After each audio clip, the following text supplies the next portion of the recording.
بسم الله الرحمن الرحيم الحمد لله والصلاة والسلام على سيدنا محمد وأشهد أن لا إله إلا الله وحده لا شريك له وأشهد أن محمدا عبده ورسوله أما بعد. First of all, I have to kind of apologize. I have a very strong headache and I tried my normal cure, which is coffee. It didn't do anything. So I've tried now some medication. So the result is I think you're going to get a much more mellow me than normally, inshallah. But hopefully the information coming out will still be correct, inshallah. To discuss some of the causes behind the existence of extremism, and in other words, some of the factors that kind of work both within the Islamic society and even outside of the Islamic society that cause the appearance of this phenomena, this munkar that we have spoken about in some detail yesterday. First of all, we have to realize that the causes of extremism are numerous. And there are many things that lead people to take extreme positions and do extreme acts. And obviously we're not going to discuss all of them here. And in fact, some of them are kind of like things that even non-Muslims discuss in discussing the concept of extremism, like psychological factors that some people might have that may lead them to extreme acts beyond what they call normal human beings would go to. Inshallah, I want, of course, obviously, to discuss some of the things that are more specific to Islamic cases. And one of the key things that we can see behind almost every group of extremism in the past, or extremist positions and extremist views, one of the key things that we see behind them is an ignorance with respect to the religion of Allah subhanahu wa ta'ala. So ignorance in itself is one of the key factors that drive people to extremist positions and extremist acts. And this brings up the importance of the fact that an emotional attachment to Islam, and being Muslim in the sense of loving Islam and wanting the best for Islam, and letting one's emotions drive one's acts, this is not sufficient in Islam. Of course, you have to have a love for Islam, you have a love for Allah subhanahu wa ta'ala, you have a love for the Prophet Muhammad sallallahu alaihi wasallam, you have a love for the other Muslims, your heart feels whenever the other Muslims are hurt or suffering. But when it comes to taking action, when it comes to holding views and beliefs, you cannot just rely on an emotional attachment to Islam. You have to have the knowledge of what Islam is, and you have to have the knowledge of what Islam calls for and requires of you under different circumstances. And in fact, many times an emotional attachment to Islam, or the result of emotional attachment to Islam, can harm Islam much more than benefit Islam. You know, someone may say that he loves Islam and Islam is really in his heart, but out of his ignorance he may do something that can damage Islam and damage the Muslims to a great extent. Because he's not, even though he's in his heart he has love for Islam, he's not allowing actually the Quran and the Sunnah to guide and to direct his actions. So this is an essential and very important point that I must stress here at the outset. That an emotional attachment to Islam, of course, is part of the Iman, part of the faith. But when it comes to doing the deeds and taking positions and views, that has to be based on the knowledge from the Quran and Sunnah.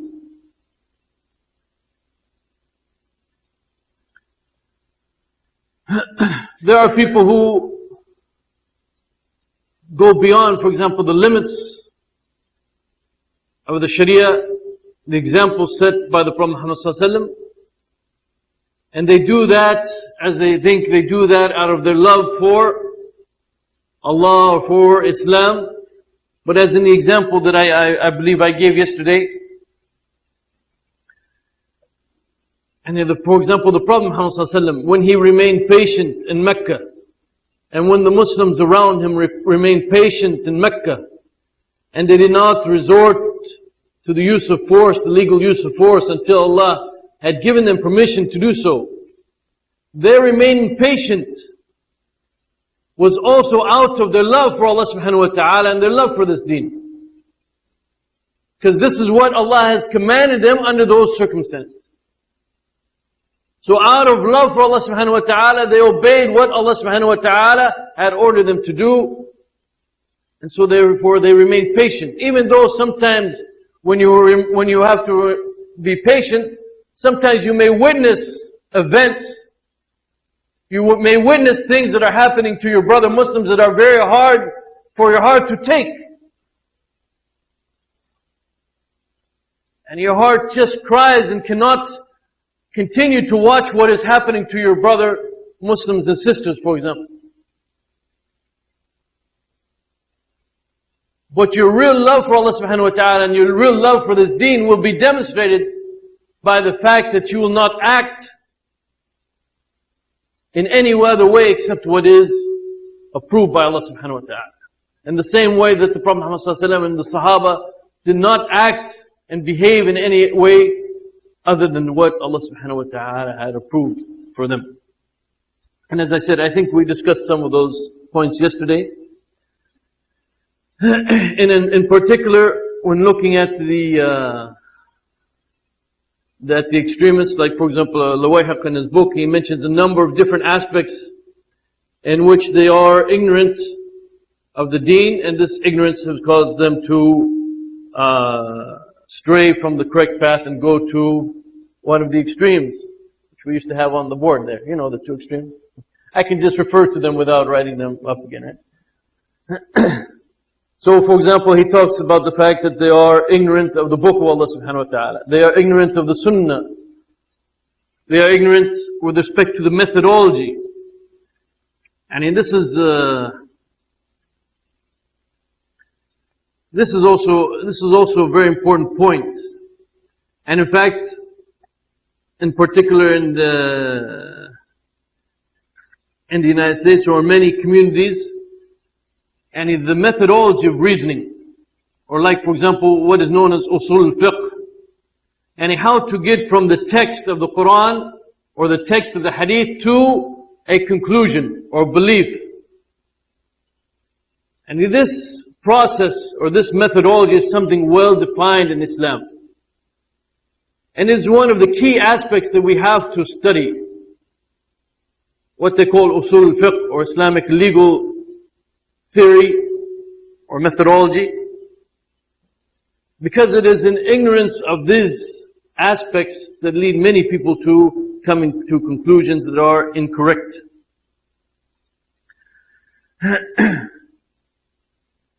They're also ignorant with respect to the goals of the Sharia, ignorant with respect to the Sunnah or societal laws of Allah subhanahu wa ta'ala. They demonstrate ignorance with respect to the Arabic language and history and so forth. As I said, I'll just, inshallah, discuss a couple of these.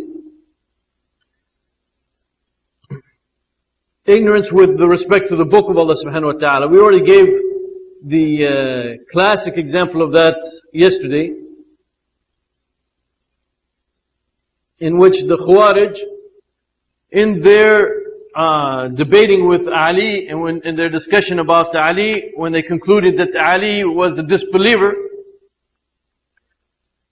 and they were basing it on the fact that Ali and Muawiyah, they had accepted arbiters, the Sahaba, to try to come together and debate the issue, the dispute between them, to come to a peaceful solution.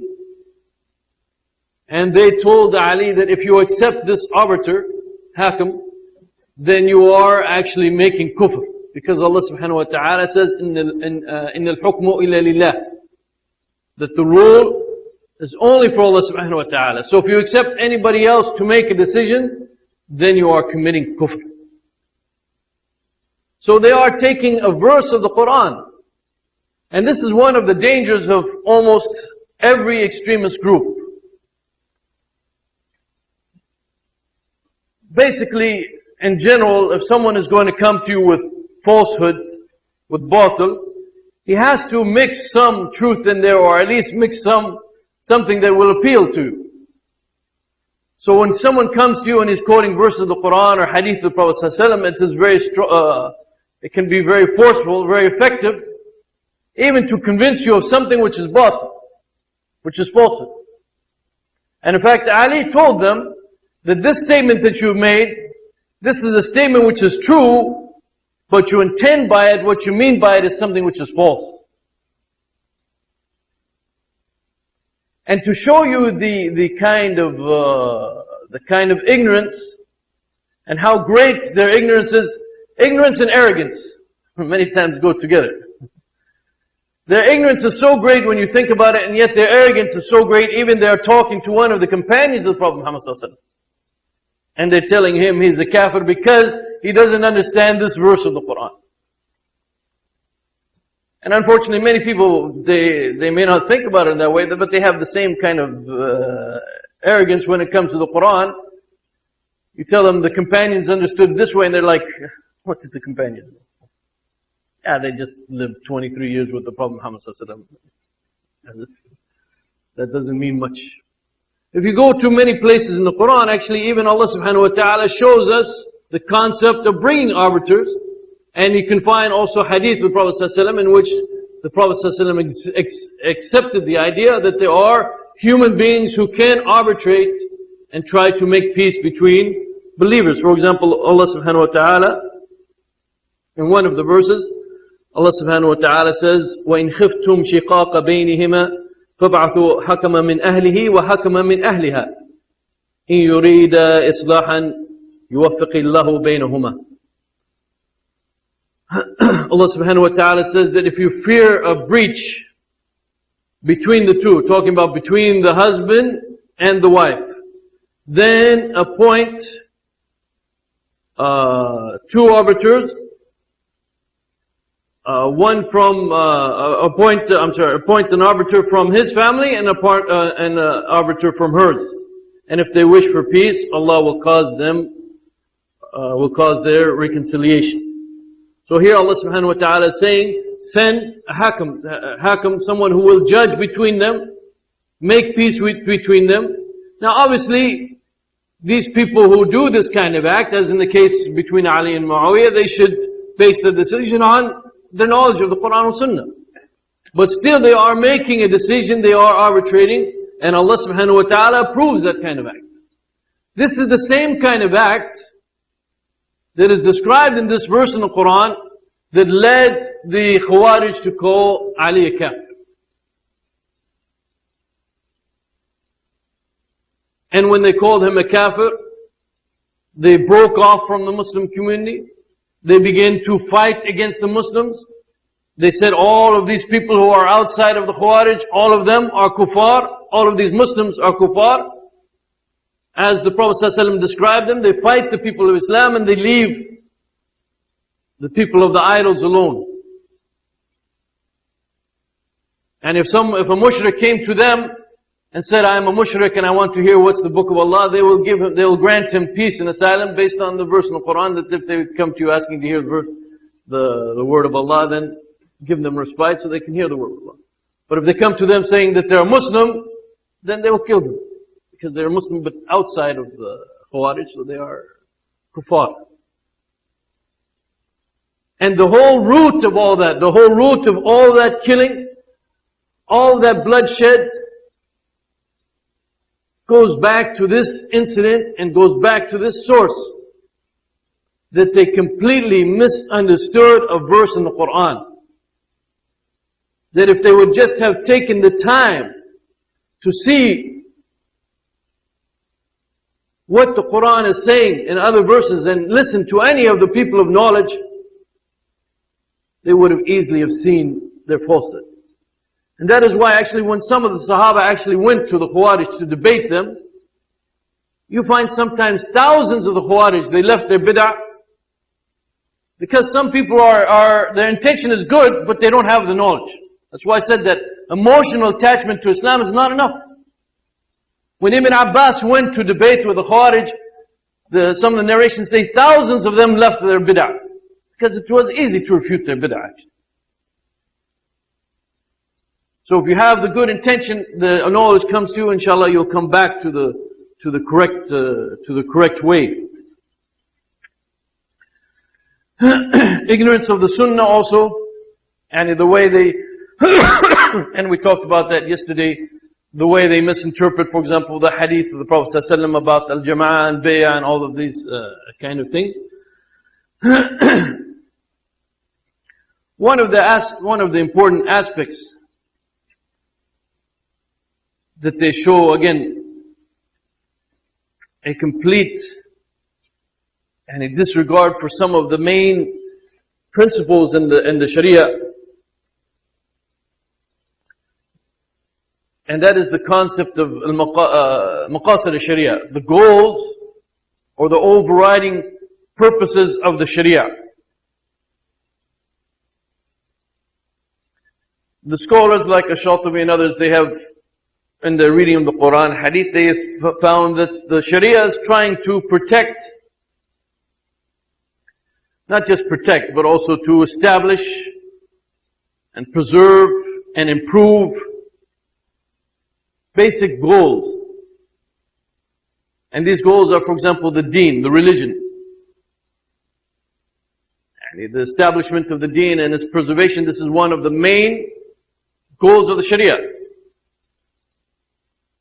The preserving of life and proper life is also one of the main goals of the Sharia. But religion in general takes precedence over life. That's why if the religion is attacked, we have jihad, in which someone may lose his life. And the other goals of the Sharia, for example, like protecting the mental capabilities and familial relations and wealth. And these things which are derived from the Quran and Sunnah are based on the fact that even in the Sharia, there is the concept, there is the clear concept that an act, even if an act is proper and correct in itself, if that act may lead to more harm than good, you do not do that act. Especially if we're talking especially in the general sense, societal sense or community sense. If from a Sharia point of view, if the harm of something, and again, even that Sharia point of view, we're talking about the Sharia definition of harm. If the harm of something, for example, if one of these 5 things that are meant to be protected, if the harm of something is greater than the good, then you do not go about with that act. We gave the example yesterday of the man who came to the Prophet ﷺ and he told the Prophet ﷺ to be just. And the Prophet ﷺ told him, woe to you, if I were not just, who is going to be just? So when one of the companions asked him for permission to kill that man, it is very clear that the Prophet ﷺ did not say that the ruling concerning this man is that he is not supposed to be killed. He didn't say, no, you can't kill him because the punishment in this case is not killing. This is not what he said. He said that, he said, may Allah not allow it to be the case that people will say that Muhammad is killing his companions and killing his associates. And that the people are becoming Muslim and being around the Prophet Muhammad ﷺ, and he kills them. This, of course, this could be used and be very detrimental for the spreading of Islam. In another case, the Prophet ﷺ told his wife Aisha, radiyallahu anha, that the Kaaba was not rebuilt on its proper foundations. Or I should say on the foundations that Ibrahim had originally established. So the Prophet ﷺ told Aisha that if your people had not just recently embraced Islam, in other words the Quraysh, who even before Islam were devoted to the Kaaba, and many of them became Muslim, after the conquest of Mecca or at the conquest of Mecca. So the Prophet ﷺ said that if your people had not just recently embraced Islam, I would have rebuilt it on its proper foundation. So in other words, what the Prophet ﷺ was saying, that you knock the Kaaba down and rebuild it on its proper foundation. It's good to have it on its proper foundation, but the fitna and the trial and the harm that that's going to cause of knocking down the Kaaba for these people who have now just recently come into Islam is going to be greater than the benefit of rebuilding the Kaaba on its foundation. And the Prophet says, if it were not for that fact, I would have rebuilt it. So this is an essential principle in Islam, especially for the da'wah, especially when we're talking about the health and the well-being of the Muslim community as a whole. That you cannot give yourself the right to do some kind of act when you know that that act is going to bring harm to the Muslim community, to the Muslims as a whole.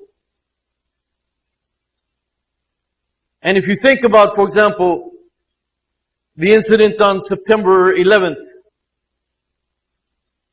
let us assume that all of the statements about it are true, and what people claim, what governments claim are true. And just from the Sharia point of view, if you are sitting, for example, you have a band of Muslims, hundreds, maybe thousands, sitting in some far-off land with no real weaponry, no real army, no real power to speak of.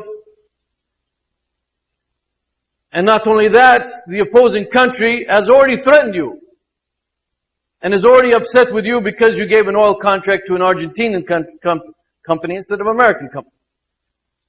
And they've already threatened you that, look, either you behave with us or we'll send bombs to you. And so then you go out and you do something like what happened on that day. What positive effect could any Muslim expect from that? And forget about the question of innocent people being killed, whether it's correct according to Sharia and so forth. All of that is irrelevant if it is clear that there's not going to be any positive outcome from that act whatsoever. And I don't know what kind of positive outcome any Muslim could have expected from an act of that nature. And in fact, to the point that one reason why so many conspiracy theories are around is because it's imaginable that any Muslims could sit down and think that there's going to be some positive outcome. To give, for example, the kuffar an excuse to attack another Muslim land. And for sure even Israel is going to use that to their advantage also. While at the same time you know you're not going to have anything to defend yourself, the only result is you're going to put the Muslim ummah in a great fitna with no real foreseeable benefit whatsoever. In this kind of act, you have to look at it in the light of the Sharia, whether or not the benefit of that kind of act could in any way outweigh the negative result to the Muslims, to the ummah, to the deen of Islam, to the spread of Islam. This is having knowledge of the Sharia of Allah subhanahu wa ta'ala. The real ulama, they are the ones who understand this point and they analyze these kind of acts within the guidance of the Sharia of Allah subhanahu wa ta'ala. It's not enough even to say that the act itself is permissible or not. But even if the act is permissible, what is going to be the long run result for the Muslims, the Muslim Ummah as a whole? Is it going to be positive or is it going to be negative? We also see many Muslims are unaware of the sunnah of Allah subhanahu wa ta'ala and how they're supposed to behave during times of ibtila. And Allah subhanahu wa ta'ala, we know that Allah subhanahu wa ta'ala has the knowledge, is all knowing, is all wise. And Allah subhanahu wa ta'ala decrees things in this world based on laws that He has given us some clues of in the Quran wa Sunnah. And we even see in the stories of the prophets of old, and in particular in the life of the Prophet Muhammad sallallahu alaihi wasallam, and in his actions, we see some of these sunnah of Allah subhanahu wa ta'ala. We see that there are times in which the Muslims have to be patient. We see, for example, in the case of Uhud, we see that there are times in which, because of the actions of the Muslim themselves, Allah subhanahu wa ta'ala may inflict them with some kind of trial, some kind of test, some kind of defeat. You know, if you all remember what happened in the Battle of Uhud, when the archers, when the Prophet ﷺ told them not to leave, no matter how they see the fighting going, they're not supposed to leave their position. And yet when they saw the fighting turning to the benefit and the victory of the Muslims, they feared that they were losing out of the conquest, so they left their position and they started to enter the fight. And as we know, this is how the kuffar came from that place and inflicted at least a partial defeat, a real defeat, upon the young Muslim Ummah at that time. This defeat was the result of their own actions. قُلْ هُوَ مِنْ عِنْدِ أَنفُسِكُمْ. This is the result of their own actions of the Muslims. But in general also, Allah subhanahu wa ta'ala has told us in many places in the Quran that trials are going to come to us. That we should not expect that Allah subhanahu wa ta'ala will enter us in the Jannah or leave us just by saying that we are believers. As Allah subhanahu wa ta'ala says, أَحَسِبَ النَّاسُ أَن يُتْرَكُوا أَن يَقُولُوا آمَنَّا وَهُمْ لَا يُفْتَنُونَ وَلَقَدْ فَتَنَّا الَّذِينَ مِنْ قَبْلِهِمْ فَلْيَعْلَمَنَّ اللَّهُ الَّذِينَ صَدَقُوا وَلْيَعْلَمَنَّ الْكَاذِبِينَ. Allah subhanahu wa ta'ala says, do mankind think that they'll be left alone upon saying we believe and that they will not be put to trials? We did try those before them, and we will certainly, and Allah will certainly know and show those who are true from those who are false. So these trials come from Allah subhanahu wa ta'ala, and they are part of the sunnah of Allah subhanahu wa ta'ala. And the individual who sees what is happening to the Muslim Ummah has to realize that this is part of the decree of Allah subhanahu wa ta'ala. He has to take some steps when he sees what is wrong with the Muslim Ummah. He has to take some steps, but he cannot go beyond what is allowed for him. It cannot go beyond what is his ability according to the Quran wa Sunnah. Allah subhanahu wa ta'ala reminds us in times like that we have to have taqwa of Allah subhanahu wa ta'ala. فَاتَّقُوا اللَّهَ مَا اسْتَطَعْتُمْ. And you have taqwa of Allah subhanahu wa ta'ala according to what the best of your ability, given your circumstances. You do what is in obedience to Allah subhanahu wa ta'ala. And as long as what you're doing is in obedience to Allah subhanahu wa ta'ala, and you are pleasing Allah subhanahu wa ta'ala in your acts, then you leave the rest to Allah subhanahu wa ta'ala. And it is your goal, or it is your responsibility to do the act that is pleasing to Allah subhanahu wa ta'ala within the limits of the Sharia.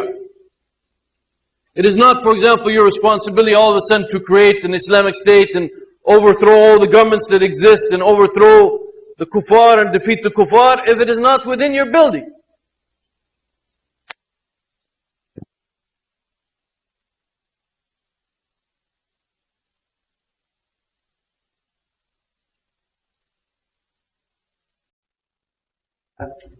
الحمد لله والصلاة والسلام على سيدنا محمد وأشهد أن لا إله إلا الله وحده لا شريك له وأشهد أن محمدا عبده ورسوله أما بعد.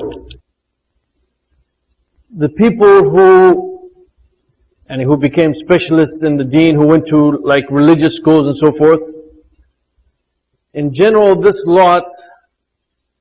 this group was made up of the worst students in the society. In other words, in many places, basically it was, if you cannot get into the more important schools, the more important subjects, if you cannot get into, for example, engineering or sciences and so forth, then you're stuck with either Arabic literature or the deen. So what happens is you get people who study the deen, and because they study the deen and because they got some kind of degree, they are respected as the scholars of the deen. But the people with the best minds in the society, the people who could really think, who really had the mental faculties, they were all pushed into other sciences and other areas. And these are the people that we really need to analyze the situation of the Muslim Ummah, to analyze events and know how to react to them in the proper Islamic way. And in fiqh, especially the fiqh of like what we could call current events, or know how to behave under different circumstances, this requires an academic background, real mental faculties to be able to understand and analyze and come to a conclusion. Fiqh is not just memorizing text and being able to spit out the text when you are asked about something. But fiqh actually requires that people have the ability to understand phenomena, whether it's economic phenomena or political phenomena, sociological phenomena. You have to first understand the concept itself. What is going on before you can make a fiqh conclusion. And so the best minds of the Muslim Ummah, they were pushed into other sciences, and the role of the deen and the role of the scholars, or I should say the Islamic studies, these were left for those people who could not get into those other areas. And in addition to that also, in many of the schools also, the place that was given to the religious studies. Maybe there'd be one course a day or one course a week, and it would always be like the last course, where everybody's exhausted and just want to get out. And the quality of the teacher usually also was not the best quality.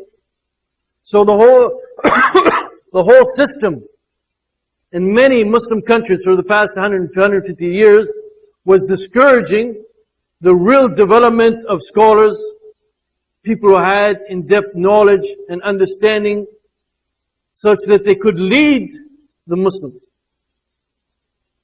And if you are lacking those kinds of scholars, or for some reason the scholars that are there are not trustworthy, or they're not willing to speak. You know the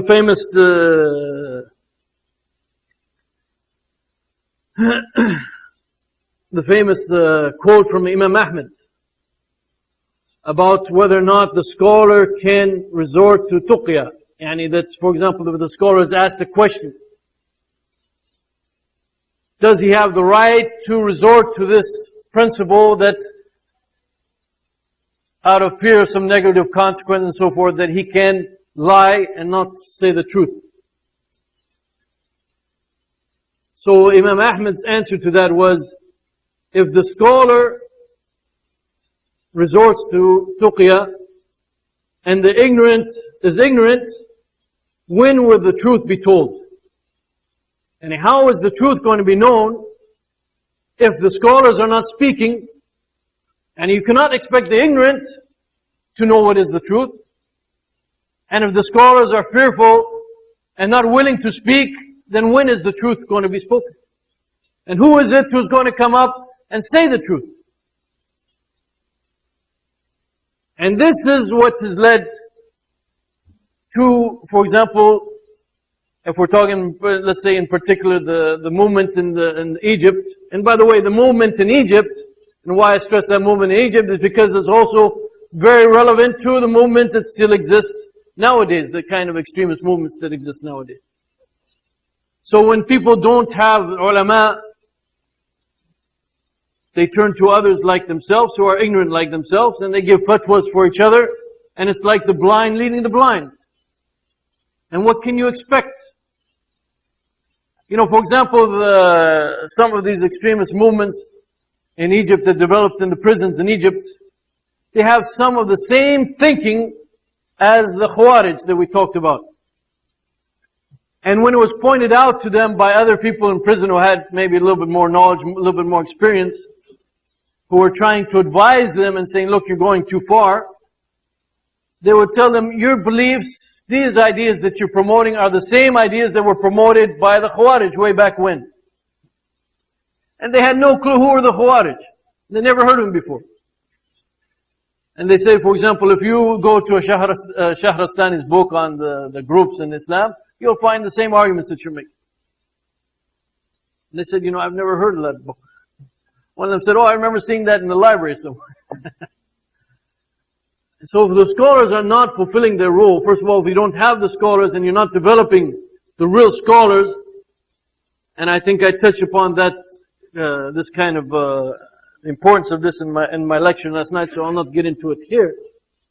But obviously, if you don't have the real scholars, and the real scholars are not willing to come out and speak and guide, then you don't have the people who will be able to see what are the extremes and what is the middle road that is pleasing to Allah subhanahu wa ta'ala. So it can be expected under circumstances like that, that people will fall into one extremism or another extremism. Most of the factors that I've been speaking about so far deals with internal situations within the Muslim Ummah. However, there's no question that the international arena, the international situation, is also greatly responsible, or a great factor in the development and the spreading of extremist views among Muslims. You know, for example, if you go to what is quoted from Bin Laden, for example.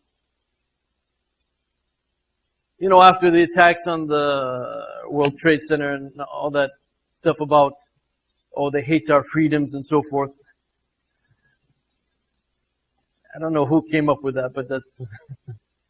If you go, for example, to the people that they claim are the ones responsible, what are they talking about? They're talking about, for example, the situation in Palestine, the situation in Iraq, the military presence in, for example, in Saudi Arabia. Even Bin Laden referred to the bombing of Hiroshima in Japan. What was that even if you... And unfortunately, Americans are not really into their own history. Unless you're talking about maybe the history of basketball and baseball and something like that. Otherwise, they're not even... Even the bombing, the dropping of the atomic bomb in Japan,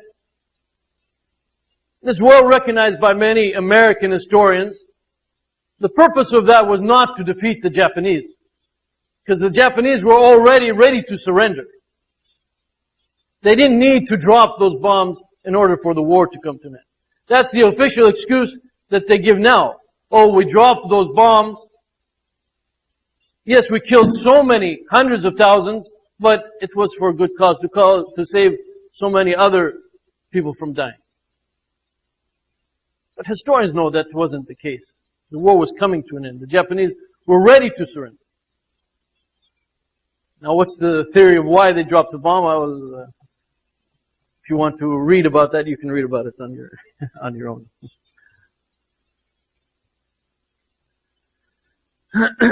In general, I don't discuss political issues, details of political issues too much.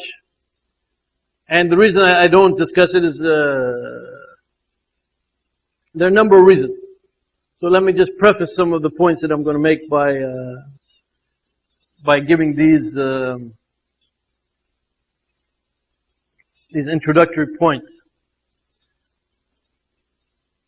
One of the reasons, of course, is that there's so much that we as Muslims need to know about our own deen itself,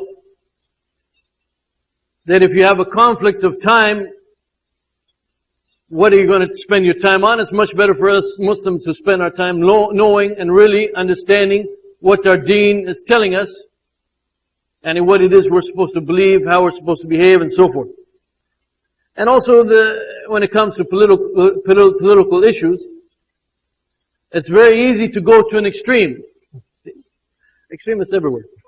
It's very easy to go overboard. The general principles, especially of international politics and so forth, they are clear. Just even from the Quran and Sunnah, you can understand what is going on in the world. But it's very easy to go into detail and political issues, and that'll take up your whole time. And for example, the Arab-Israeli conflict, there's over 1,000 books written just here in the United States are available. And if you want to get into it and, say, oh, so-and-so said this on such and such date, and this could take up your whole life just studying this conflict. And I don't think there's any need for us in general to get, and this is not even to speak about the fact that now every day there's newspapers and the internet and all of that other information, that if you allow yourself to get too much involved in it, and it will be something that it'll cost you. It'll cost you in the sense that that's time that you're spending learning all that stuff. You could have been maybe learning just the basics of that and spending your other time learning things which are more important to you. Plus, and this is a very important point, and when you read about international politics and what is going on in the 20th century, what is going on in the 21st century, especially with respect to the Muslim Ummah and how the Muslim Ummah is being treated, unless you have some good understanding of the Quran and Sunnah, unless you have some basics of Iman in your heart, it is very easy to be overcome by these things such that it will drive you to do some acts or drive you to some positions which are extremist positions. And if you just concentrate on reading about these kind of things, and you do not have the proper Imani kind of balance in your heart and in your mind, these kinds of things, if you read them, and if you're aware of what has happened to the Muslim Ummah by the kuffar, it can easily drive you to extremist positions, extreme acts. And it is really one of the major causes, and we have to recognize the fact, it is one of the major causes behind the extremism that exists in the Muslim world. So you cannot concentrate on studying those things unless you also concentrate on reading the Quran and remembering Allah subhanahu wa ta'ala to put that proper balance back into your heart, into your mind, that you see things, inshallah, in the correct way.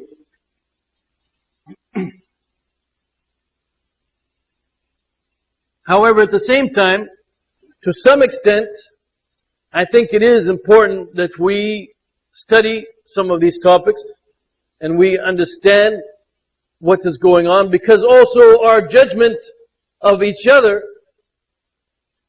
is sometimes colored by the fact that we are ignorant of certain facts that maybe others are well aware of. And we judge things based on what we know, and we make conclusions about others due to our lack of knowledge of certain things that have occurred. So we may take positions, we may have beliefs based on our lack of knowledge of some things that have occurred. And plus, in addition, someone once asked me, what's the point of, one time I lectured about some recent events in the Muslim world in the past century. And someone asked me, what's the point of that? Allah subhanahu wa ta'ala tells us in the Quran, for example, وَلَن تَرْضَ عَنْكَ الْيَهُودُ وَلَن نَصَارَ حَتَّى تَتَّبِعَ مِلَّتَهُمْ. يعني that the Jews and the Christians, they're not going to be pleased with you until you follow their way of life. And clear signs from the Quran. Yani, so we don't even need to discuss it. We know these facts already. But sometimes, as in the story of Ibrahim alayhi salam, sometimes seeing is believing. I mean, if you know the facts, and you may think about those issues on a theoretical level, but when you actually see them and realize what is going on, your belief in what the Quran is telling you becomes firmer. And the reality of the Quran becomes very clear to you.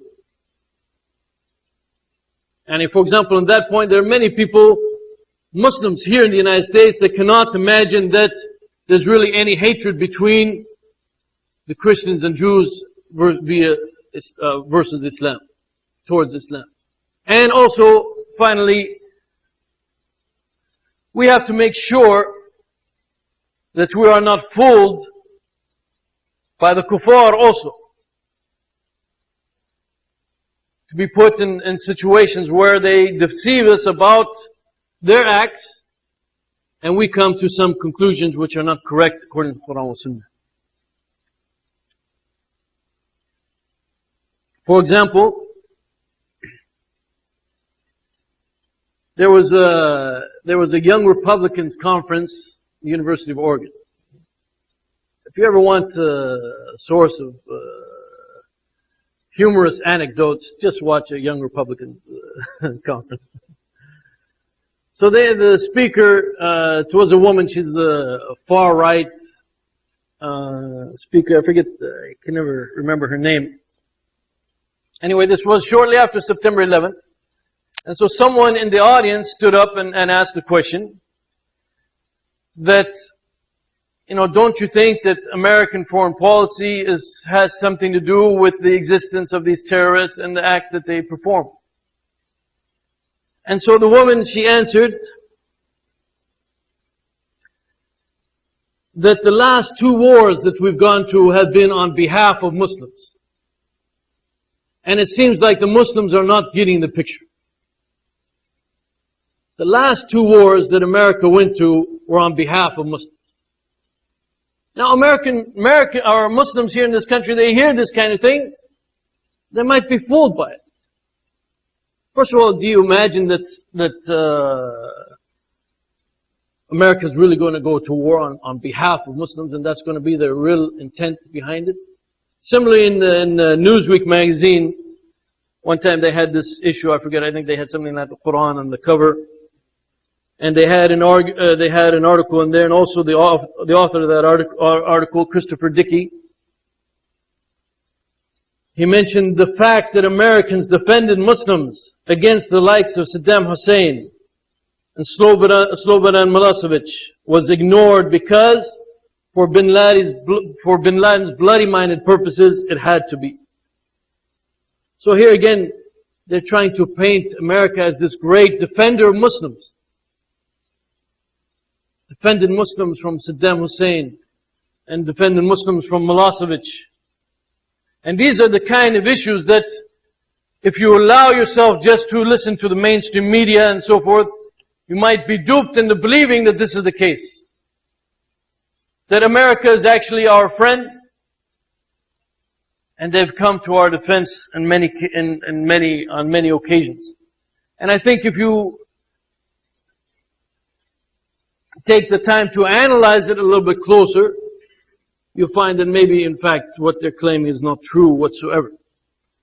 However, at the same time, I must emphasize the fact that we cannot put the blame for our problems, we cannot put all the blame for our problems on the disbelievers. As I talked about before, and the battle of Uhud, the defeat at the battle of Uhud was because of what we as Muslims did. And Allah subhanahu wa ta'ala also in another place in the Quran reminds us, وَمَا أَصَابَكُم مِّن مُّصِيبَةٍ فَبِمَا كَسَبَتْ أَيْدِيكُمْ وَيَعْفُ عَنْ كَثِيرٍ. That any musibah, any affliction that afflicts you is the result of what your own hands have earned. And Allah subhanahu wa ta'ala overlooks a lot. And in other words, the afflictions that come to us as a Muslim ummah, is the result of our own actions. First and foremost, they are the result of our own actions. Our own turning away from Allah subhanahu wa ta'ala. Our own ignorance of the guidance of Allah subhanahu wa ta'ala. So we can never put the blame of what occurs to us completely at the hands of the kuffar and say all of this is because of the kuffar. We have to look to ourselves and say, look, it is because of our own weakness, of our own negligence, of our own forgetfulness of Allah subhanahu wa ta'ala, that Allah subhanahu wa ta'ala has allowed this to occur to the Muslim ummah. And in fact, in the hadith of the Prophet ﷺ, the Prophet ﷺ said, it will be soon that the ummah, the other nations will come and attack you or come to you like the one who is eating food comes to his plate. And when the Sahaba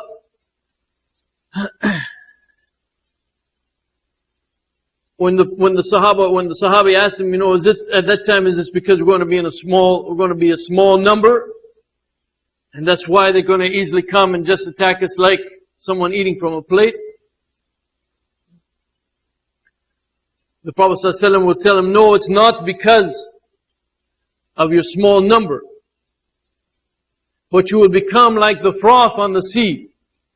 Now we talk so much about we are 1 billion Muslims, but we are, as the hadith of the Prophet ﷺ describes us, and we are like the froth on the sea. We are just being pushed around, have no strength of our own. And Allah subhanahu wa ta'ala will remove the awe from the hearts of your enemies. And will put in your hearts, will put al-wahn. And when the Prophet ﷺ was asked, what is this al-wahn? The Prophet ﷺ said, حُبُّ الدُّنْيَا وَكَرَاهِيَةِ الْمَوْتِ. The love of this dunya and hatred for death. The love of this dunya and hatred for death. When the Muslims begin to just love this dunya and their purpose in their life is for this dunya, and they fear death, they fear giving up and sacrificing for the sake of Allah subhanahu wa ta'ala, then Allah subhanahu wa ta'ala allows the other the other nations, to come to us and to attack us or to devour us, like being called to, like people being called to a dinner, so to speak. In particular, if you study, for example, in the last century, if you study what has been the West's attitude towards Islam, first of all. And that's where we have to start with, by the way. We have to start with the West's attitude towards Islam. It has been clear from many years ago that the West has recognized that Islam is really a threat to them. This first was expressed clearly by the West themselves. You can trace it back even before much of the Islamic movement existed. That they recognize that a threat to them is in fact the West. Richard Nixon, for example. Richard Nixon, who was president, when was he president? 68 to 72, at least, right? He's the one who took us out of Vietnam, right? It's amazing how history can be changed so easily, Nixon was this great anti-war hero. Nixon said that Islam is going to become a geopolitical force and such a danger to the West that the West will be forced to cooperate with Moscow to face this opposition in the Islamic world. The West is going to be forced to cooperate with Russia, the Soviets, the communists, the socialists, whatever you want to call them. They were not really communists, they weren't anything. There's a story of a joke, or actually it's a story in Belgrade. You know, Belgrade, after the fall of socialism or communism, somebody wrote on a wall, "Bring us back socialism," because, you know, life was miserable when capitalism entered.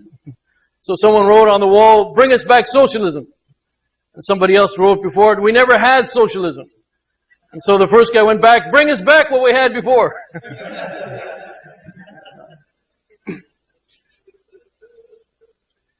So here Richard Nixon is saying, our arch enemy, if you know Richard Nixon, he was one of those big anti-communists, you know, just like he was like a pre-Reagan Reagan. He's saying we're going to have to work with Moscow to fight this Islamic force. And that Islam and West are opposites, and the West has to be ready to meet this Islamic challenge. And actually, when you look at what has happened since the fall of the Soviet Union, they are in fact working together to fight Islam. Margaret Thatcher, you all remember Margaret Thatcher, someone who was quoted by someone, by the way, as showing that the hadith of the Prophet ﷺ must not be an authentic hadith. This says that people will not prosper if their leaders are ruler, and the person pointed to Margaret Thatcher of all people. Anyway, after the fall of the Soviets, the North Atlantic Treaty Organization, NATO. Basically, NATO was a response to the Warsaw Pact. NATO was a response to the Socialist Pact to defend the West against the socialists. So after the fall of socialism, NATO had no purpose, really. They had to look for a purpose to continue to exist. And Margaret Thatcher gave them the purpose. She said that NATO must be preserved in order to face the Islamic danger. And one of the CIO officials during the Reagan years, he was talking about, while working under Reagan, he said there was a genuine visceral fear of Islam in Washington as a force that was utterly alien to American thinking, and that really scared us. Senior people at the Pentagon and elsewhere were much more concerned about Islam than communism. This was during the Reagan years. They were much more concerned about Islam than communism. It was almost obsessive fear, leading to a mentality on our part that you should use any stick to beat a dog to stop the advance of Islamic fundamentalism. So what he's saying here is that they should use any force whatsoever that they have to stop Islamic fundamentalism. Didn't even say Islamic extremism. He said Islamic fundamentalism. Use any stick that you can use to stop Islamic fundamentalism. And when we discuss the current situation, and especially when the kuffar come to us and discuss the current situation, why do they hate us? Remember all that talk, why do they hate us? Why do you also, what is the real purpose behind your hatred for Islam and the Muslim world? Why during the Reagan years that you have such a fear of Islam that that one of the CIA officials could describe it as saying you should use any stick to beat the dog? Before you even ask why do they hate us, talking about the Muslims hating America, the first question is, why does America take this stance towards Islam from the beginning? What was the rational stance that you, or the rationale behind the stance that you've taken? And the steps that you have implemented, which are clearly going to result in violent interaction between the two civilizations. Why do you also, what is the real purpose behind your hatred for Islam and the Muslim world? Why during the Reagan years that you have such a fear of Islam that you should, that one of the CIA officials could describe it as saying you should use any stick to beat the dog? Before you even ask why do they hate us, talking about the Muslims hating America, the first question is why does America take this stance towards Islam from the beginning? What was the rational stance that you, or the rationale behind the stance that you've taken? And the steps that you have implemented, which are clearly going to result in violent interaction between the two civilizations. Oh, and of course we can't forget Israel's role in all of this, and also in propagating this kind of fear among the Americans. Israel, at one time, it had a very important role in the Middle East, and that was to destroy and to fight the kind of Arab nationalism that was growing and developing in that area. But now its major role is to help in the fighting against Islamic fundamentalism. And in fact, Ishaq Rabin, he said that Islamic fundamentalism is spreading out of the Middle East. The world must follow Israel's role in fighting this movement.